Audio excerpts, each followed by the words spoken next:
Okay, imagine this. You're staring at a pile of dirt in a studio. To most people, that's just dirt. But what if I told you that same dirt could tell stories about war, trauma, and the commodification of land?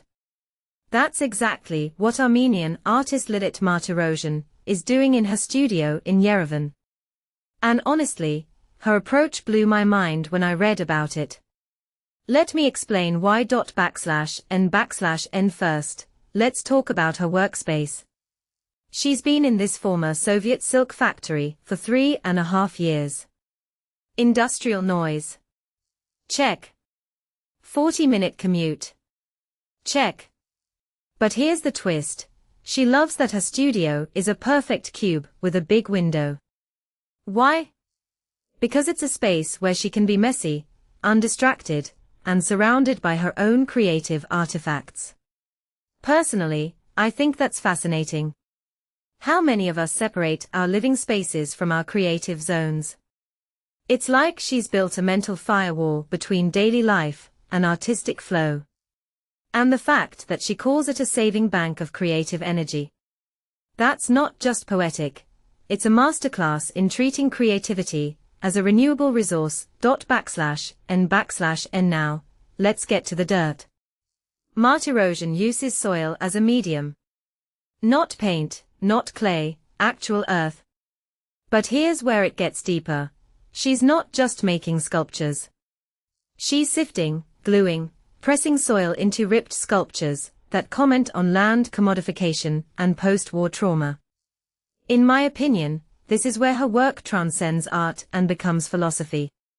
Soil isn't just material, it's a metaphor for how humans abuse, reshape, and assign value to the natural world. And when she says the soil directs you during the process, that's such a brilliant reminder that working with organic materials is a collaboration, not a dictatorship. /n/no. And did I mention she listens to opera while doing this? Classic rock, jazz, and now opera arias. What's interesting about that? It's a juxtaposition, delicate music while physically wrestling with dirt. It makes me wonder, does the grandeur of opera influence how she shapes the soil? Or is it just a contrast to keep her mind sharp? Either way, it's a detail that adds layers to her creative persona. /n/n But let's zoom out. What's really happening here? Martirosyan's work taps into a bigger trend I've noticed lately. Artists reconnecting with primal materials to critique modernity. Think about it, soil, wool, natural pigments. These aren't just eco-friendly choices. They are statements about how we've lost touch with the physicality of existence. When she stretches soil into vertical sculptures, she's forcing viewers to confront land as a living entity, not just a commodity. And in a post-war context like Armenia, that's not abstract, it's personal. /n/none thing I find fascinating is how she describes the studio as a psychological, conscious choice. That phrase stuck with me. It's not just a room, it's a mental state. Every time she walks in, she's choosing to engage with the energy stored there. Which makes me ask, how many of us treat our creative spaces like that? Most people I know just plop down at a desk and hope inspiration happens.